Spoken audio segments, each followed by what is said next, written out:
este lago, Genesaret o el mar de Galilea, el gentío dice que se agolpaba sobre él para oír la palabra de Dios.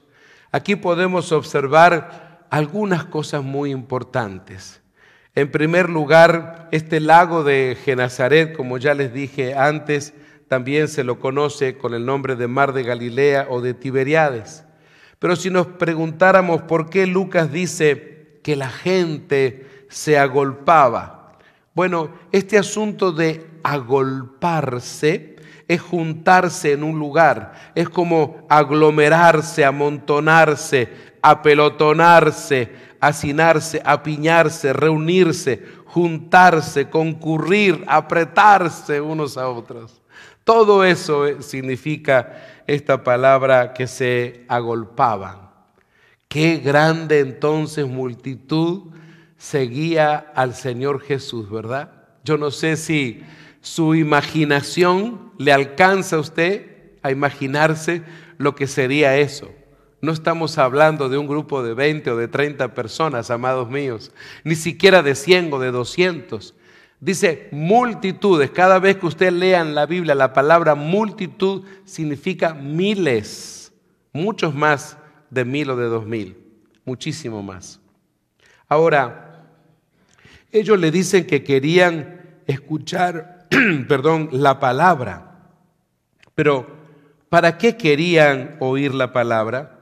Bueno, amados míos, eran, como les dije hace un instante, esos tiempos de máxima popularidad del Señor Jesús, para aquellos que estudiaron la vida de Jesús. Y muchos también se contaban unos a otros la sabiduría con que Jesús exponía la palabra. Por eso se decían unos a otros, tenés que escucharlo, tenés que ir. No, estoy muy ocupado, tenés que ir, tenés que escucharlo. Es que a mí no me interesan las cosas de religión, tenés que escucharlo, esto no es religión. Miren ustedes qué interesante lo que encontramos, hablando siempre del contexto, en el verso 40 del capítulo 4. Vaya conmigo a Lucas 4:40. Lucas 4:40. Al ponerse el sol, todos los que tenían enfermos de diversas enfermedades los traían a él. Poniendo las manos sobre cada uno de ellos, los sanaba. También salían demonios de muchos, dando voces y diciendo: tú eres el Hijo de Dios. Pero él los reprendía y no les dejaba hablar, porque sabían que él era el Cristo. Entonces, ante este escenario que vemos nosotros, esto era entonces lo que hacía que la gente cada vez en millares buscaran al Señor Jesús. Porque acá les he leído simplemente 2 versos que hablan un poco del accionar del Señor Jesús. A veces no nos detenemos un poco a pensar todo lo que el Señor Jesús hacía en aquellos días.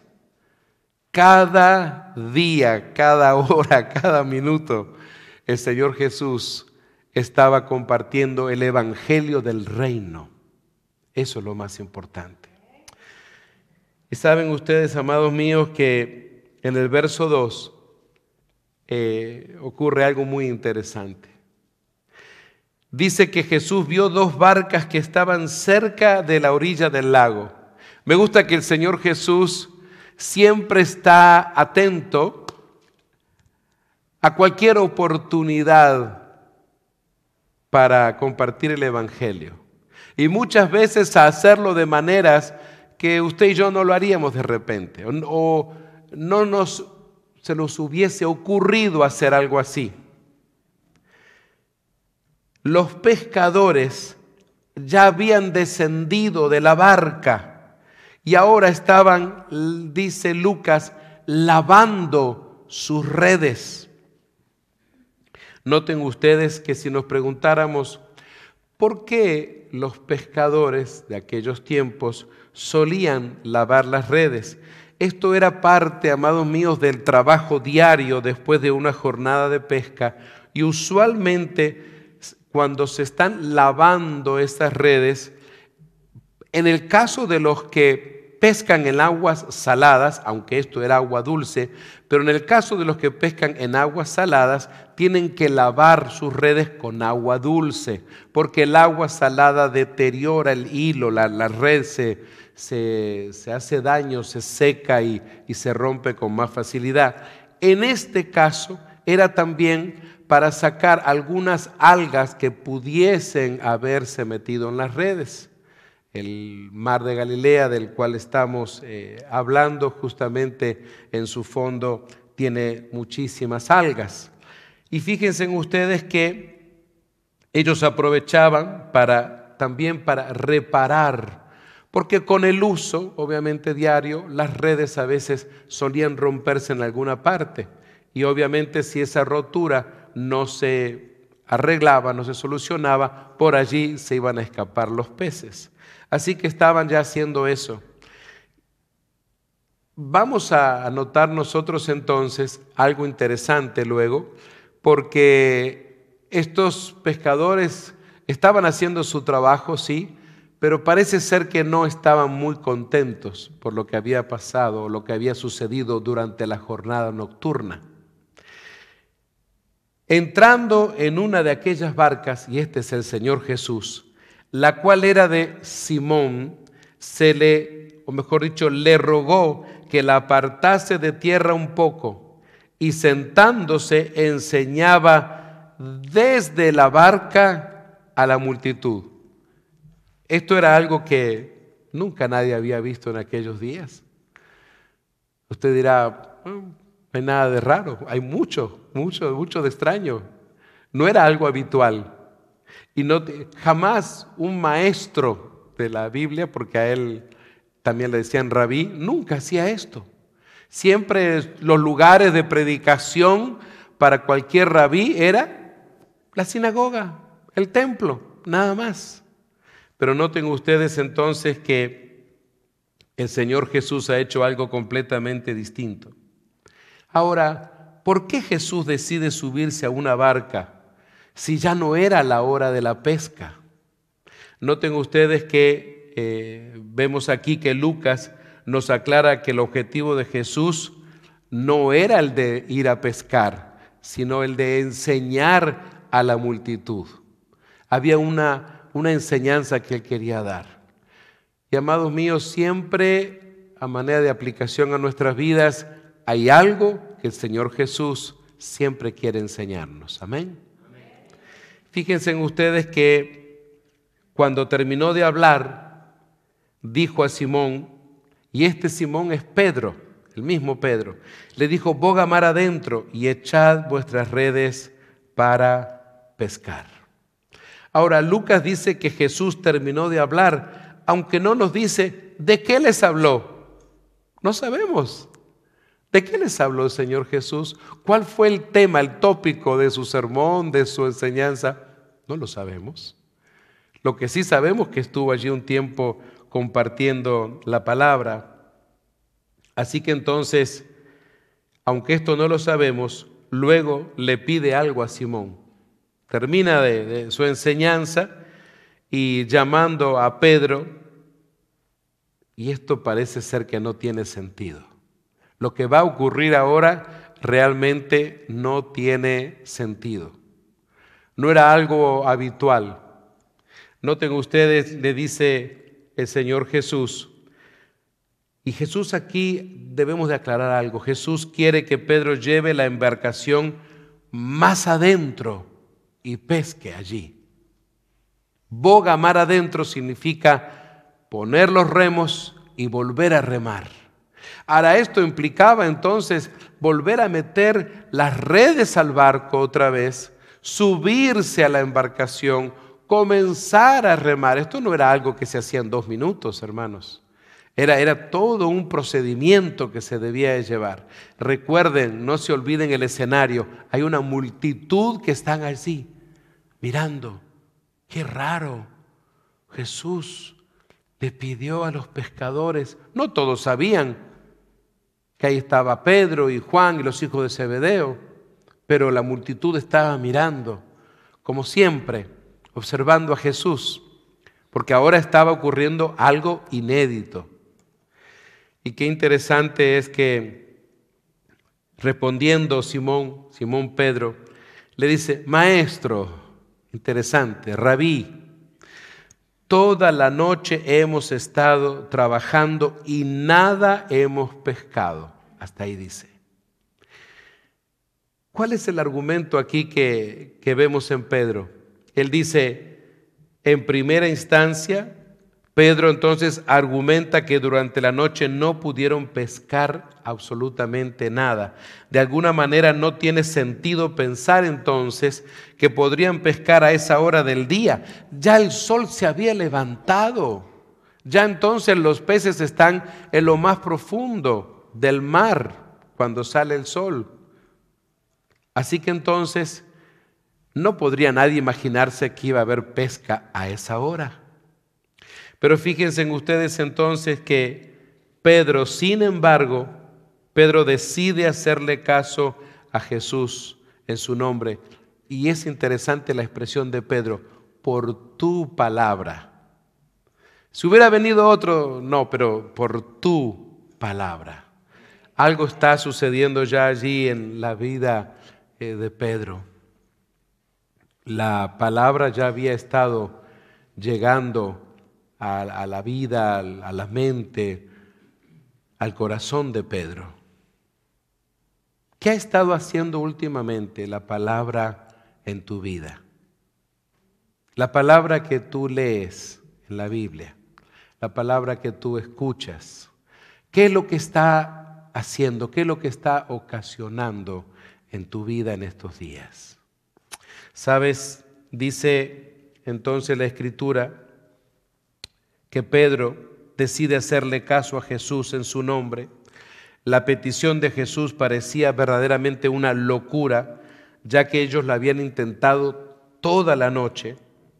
Y saben, amados míos, mi hermana y mi hermano, cuando creas que es imposible lograr que tu situación mejore, si vamos a interpretar y a traer un poco de aplicación a nuestra vida, ten presente que Dios quiere que lo intentes una vez más. ¿Habrá algo que no te ha funcionado? Tal vez ese trabajo por el que estás aplicando, tal vez esos estudios que tienes que hacer, alguna situación en el matrimonio, alguna situación en la familia, hay algo que lo has intentado, tal vez una vez, tal vez un par de veces, pero sabes, esta palabra nos habla claramente de volver a intentarlo una vez más, volver a insistir una vez más. Sabes, tal vez estás pensando en ese ser querido, en esa persona que todavía no ha venido a los pies de Cristo. Tal vez tú dices, ya le hablé una vez, pero no quiso nada.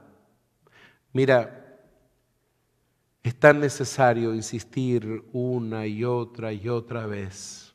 Su servidor está aquí delante de ustedes porque hubo alguien que una y otra vez no se cansó de hablarme del Señor Jesús. Esa es la realidad. Así que entonces, no importa cuántas veces debas hacerlo, persevera una y otra vez. Si es en relación tal vez a algún trabajo que tú anhelabas y es que ya lo intenté, pastor, y no funcionó, vuelve a intentarlo otra vez, vuelve a prepararte. Es algo en relación a algún documento, vuelve a prepararte, vuelve a hacerlo. Sea cual sea el área donde de repente tú dices, no, es que ya lo intenté una vez o un par de veces, no funcionó. Eso no quiere decir que eso no es para ti, que no vas a poder jamás lograrlo. Vuelve entonces a intentarlo una y otra vez. Pero vas a necesitar algo. Vas a necesitar tener la actitud de Pedro. Porque Pedro podía haber dicho, no, Señor, tú no eres pescador, yo sí. Tú no sabes de la pesca como yo sé. Esta es mi empresa, este es mi negocio. Tengo muchos años como pescador. Si en la noche no se pescó nada, mucho menos ahora de día. Así que no voy a hacer nada de lo que a ti se te ocurre. Podría Pedro haber dicho eso.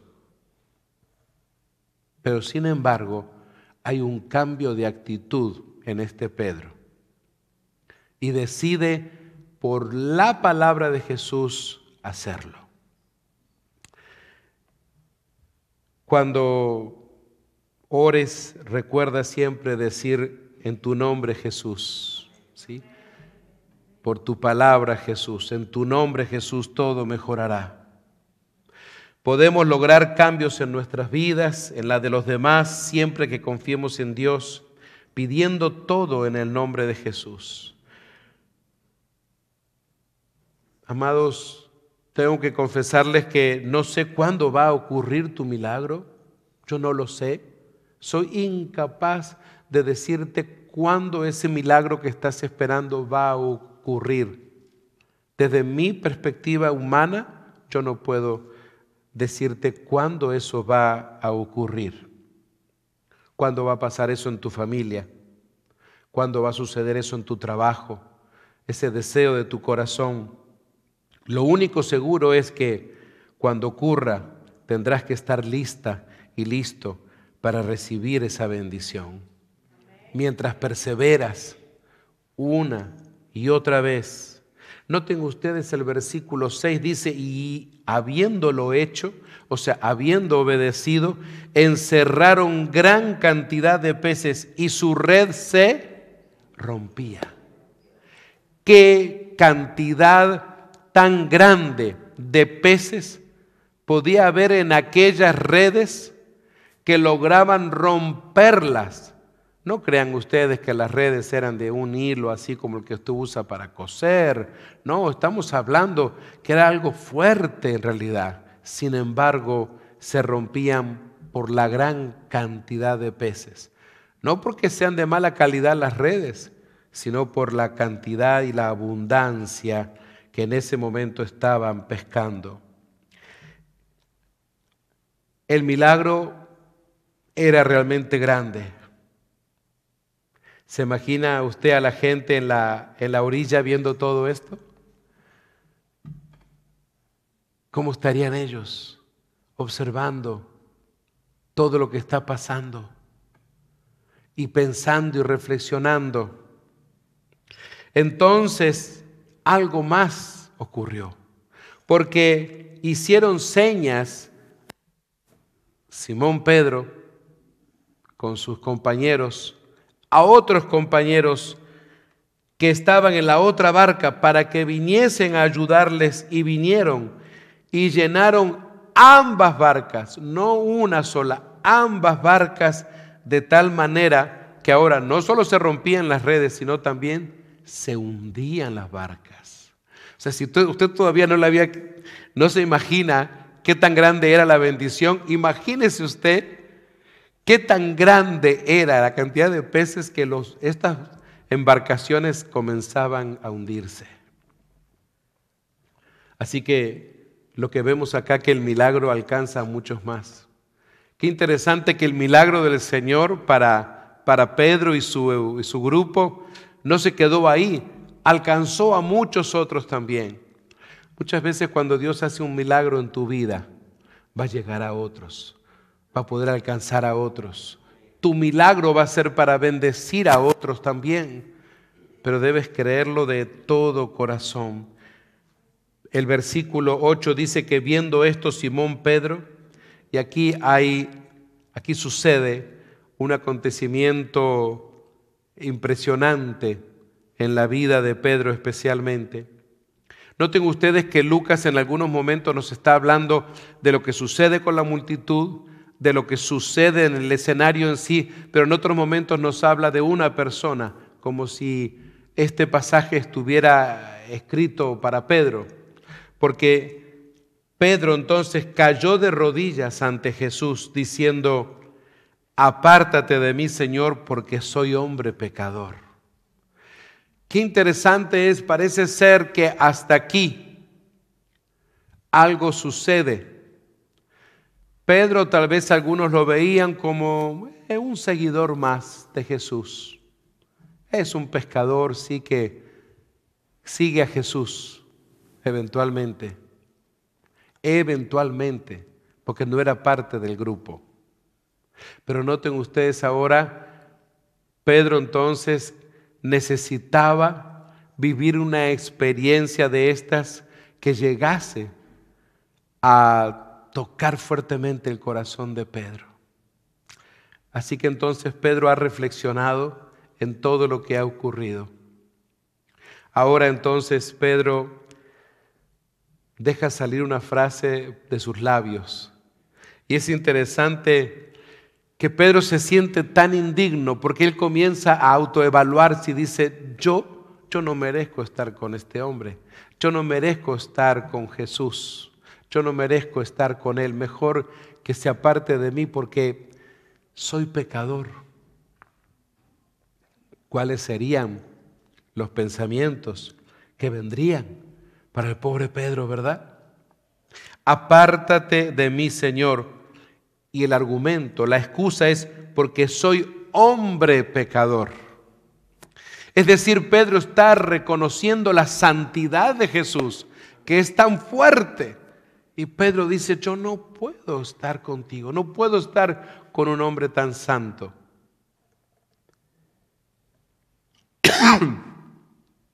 Pero noten ustedes que porque la pesca que habían hecho, el temor se había apoderado de él y de todos los que estaban con él. El temor de Pedro en ese momento, lo que había acontecido, era algo que estaba impactando su vida. Y no solamente a él, dice el versículo 10, asimismo a Jacobo y a Juan, a los hijos de Zebedeo, que eran también compañeros de Pedro. Pero noten ustedes entonces que Jesús no les dice, finalmente entendiste, cabezón. Finalmente, así te quería, de rodillas. No. El Señor Jesús se da cuenta que ahora ya está listo Pedro y los demás y sus hermanos. Y noten ustedes entonces lo que Jesús les va a decir. Todo nace de una actitud que no tenía sentido. Todo comienza con algo que no tenía sentido que ocurriera. No tenía sentido lo que hizo Jesús de subirse a una barca, porque él no era un pescador, no tenía sentido empujar las barcas, estar enseñando desde el mar, porque en ese momento algunos eruditos dicen que la voz, la brisa ayuda, es como un speaker, entonces la multitud podía escuchar mejor, dicen algunos. No tenía sentido bogar mar adentro otra vez. Hay varios accionares, varias cosas que no tenían sentido aquella mañana. Sin embargo, para los propósitos de Jesús sí tenía sentido. Tal vez, mi amigo y mi amiga, están ocurriendo cosas en tu vida que tal vez no tienen mucho sentido. Cosas de las cuales tú no estás de acuerdo en que sucedan. Cosas que quisieras que cambiaran ahora mismo. Ahora mismo quiero que eso desaparezca. Lo rechazo, no lo acepto en mi vida. Sea lo que sea, cualquier cosa que estés pensando en este momento. Sin embargo, en los propósitos de Dios toma sentido. De eso se trata. No tiene sentido de repente ahora algo que te está pasando. Es más, de repente tú dices, es que esto no es justo que me esté pasando esto a mí. Yo soy fulanito de tal, fulanita de tal, yo soy bueno, soy esto, soy lo otro, ¿y por qué me pasan estas cosas a mí? Pero sabes, todo va a tomar sentido. Todo va a tomar sentido. Pero es necesario también, como lo hizo Pedro, volver otra vez a insistir. ¿Qué es lo que no está funcionando en este momento en el ámbito espiritual? En tu vida hay algo que no está funcionando. Tal vez tú dices, realmente la oración no está funcionando, pastor, no está funcionando, no quiero, pero no soy una mujer o un hombre de oración, no logro apartar ese tiempo y y ya mejor he claudicado. Se trata de que si tú abandonas eso, si tú claudicas, entonces es ahí donde nuestro adversario nos quiere. Por eso es necesario volver a intentarlo otra y otra vez hasta que eso se haga parte de tu vida, así como lavarte los dientes cada mañana. Si tal vez tú dices, he intentado también alimentarme de la palabra, leer la Biblia, pero estoy tan ocupado en tantas cosas que hago, que nunca logro traer esa disciplina a mi vida. El asunto es que la disciplina de la lectura de la Biblia como la oración se logra a través de una insistencia. Alguien dijo alguna vez que si logras por 21 días perseverar en algo constantemente, se puede asimilar y se puede quedar en tu estilo de vida. Tal vez hay otras áreas en las cuales debes de volver a intentar.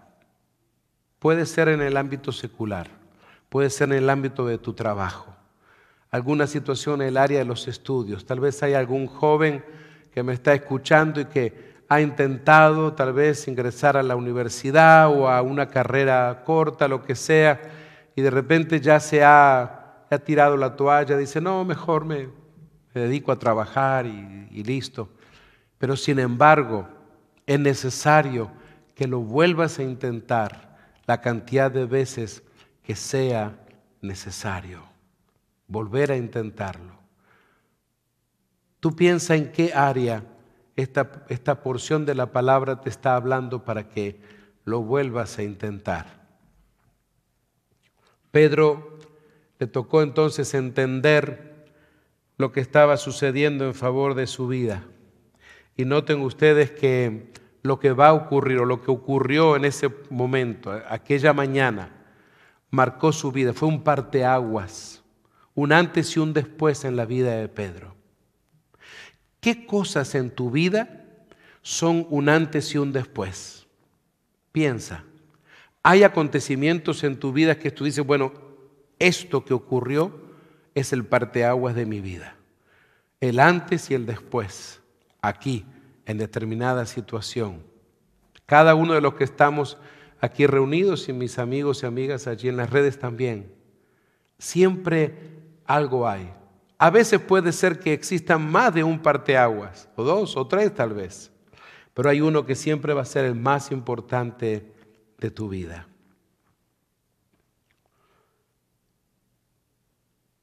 La pesca había sido grande, pero el temor también era grande. Es que no hay lugar para pensar otra cosa más que en ese temor. Recuerden que temor no es miedo, sino el temor. Sentían la reverencia, la gloria de Dios en todo esto que estaba ocurriendo. Jesús entonces los mira y mira a Pedro y le dice, no temas. La primera expresión, no temas. Y esta expresión la vamos a ver en varias partes de la predicación de Jesús. No temas. ¿Qué es lo que en este momento te está trayendo miedo a algunas cosas? Algo de lo cual no te animas a hacer. ¿Qué es lo que te está frenando en este momento? Jesús dice aquí, no temas. Porque Pedro quería que el Señor Jesús se alejara de su vida en ese momento. Él no se sentía digno. Él quería salir corriendo tal vez. Pero le dice, no temas. Y le da entonces el nuevo propósito para su vida. ¿Sabes? Realmente cuando un hombre y una mujer o un joven encuentra el propósito para su vida, eso cambia. Me pregunto, mi hermano y mi hermana, ¿ya has encontrado el propósito de tu vida? Si alguien te preguntara al salir de este templo, hubiera un periodista allá afuera haciendo entrevistas, y se acercara con un micrófono en la mano y dijera, señora, caballero, ¿cuál es el propósito de su vida? ¿Qué le dirías inmediatamente? Piensa, reflexiona, ¿qué dirías? si te preguntaran cuál es el propósito de tu vida. El Señor Jesús, después de decirle que no tema, le dice: desde ahora, desde este momento, desde este parteaguas en tu vida, serás pescador, pero no pescador como lo has venido haciendo hasta ahora. Ahora serás un pescador de hombres. Un pescador de hombres. Yo me pregunto si Pedro lo habrá entendido en ese momento. Pescador de hombres. Yo sé lo que es ser pescador, pero pescador de hombres. Y cuando trajeron a tierra las barcas dejándolo todo, ¿qué sucedió? Está en plural, le siguieron, no solo Pedro, sino también sus hermanos. Y amados míos, a veces es necesario que algunas cosas sin sentido ocurran en nuestra vida. Pero el propósito que siempre el Señor Jesús persigue es justamente este: que le sigan, que se acerquen a Él. Ese era el propósito aquel día. Fíjense ustedes, había una multitud. El Señor Jesús no le está diciendo a la multitud, no está hablándole a la multitud está allá atrás, a sus espaldas, en la orilla. Él está allí en la barca, está Pedro, están los hijos de Zebedeo, está Juan, en el medio me imagino cómo se movería la barca en ese momento. Y el Señor Jesús, entonces, Pedro primeramente acercándose ahí, humillándose: Señor, apártate. Pero el Señor le dice: desde ahora serás pescador de hombres. Le cambió desde ese momento literalmente la vida a él y a sus hermanos. Esto es lo que Jesús siempre estila hacer: transformar nuestras vidas. Transformar nuestras vidas. Pregúntate: ¿está transformada tu vida? ¿Ha llegado ese momento de transformación de tu vida? Pedro era un pescador, sí, pero ahora le cambia el oficio por completo. Es muy probable que esto haya pasado ya con algunas personas que están aquí, tal vez los que nos están escuchando. ¿De qué manera a veces el Señor cambia nuestro propósito personal? ¿Cuál sería el propósito de Pedro? Él era un pescador, tenía sus barcas, tenía su gente, sus empleados, digamos que le iba bien hasta ese día, que parece que esa noche no. Y qué interesante que ahora hay un cambio por completo, pero es un instante donde Pedro ha tenido que reflexionar. La palabra ha ido trabajando en su vida. Antes de salir por las puertas de este templo, piensa de qué manera el Señor Jesús está trabajando en tu vida. ¿Qué tal si Él te dice: boga mar adentro? ¿Sabes? Cuando Jesús nos invita a bogar más adentro, a ir más adentro, imagínense cuando Pedro estaba entonces mar adentro, la multitud ya no estaba allí. Eso habla de intimidad. ¿Te das cuenta? Habla de un momento donde estaban allí Pedro con Jesús, tal vez algunos de sus hermanos también, pero un momento de intimidad especial para este llamado especial a este grupo nada más, a Pedro y a sus hermanos. No estaba llamando a la multitud. La multitud iba por los milagros, por la sanidad, por todo, por ser libres de demonios, por todo eso. Pero el Señor Jesús ahora ya había terminado su predicación y ahora estaba enfocándose en Pedro y sus hermanos. Verdaderamente que el Señor Jesús tiene un plan y un propósito precioso para nuestras vidas. Quisiera que pienses entonces y que dejes que esta palabra te ministre a ti también. Y piensa cuál es el propósito de Dios para tu vida, a pesar de que están sucediendo cosas que de repente no tienen mucho sentido. Y te enojas de repente a veces porque es que esto no me puede estar pasando a mí. Sin embargo, el Señor Jesús luego se manifiesta y te aclara el propósito que Él tiene para tu vida. A mis amigos y amigas en las redes sociales, que Dios los bendiga de manera muy especial. Clamamos al Señor para que esta palabra sea de mucho beneficio a sus vidas. Nos volvemos a encontrar aquí el próximo viernes a las 7 en punto de la noche, horario de California. Reflexiona y piensa en esta palabra.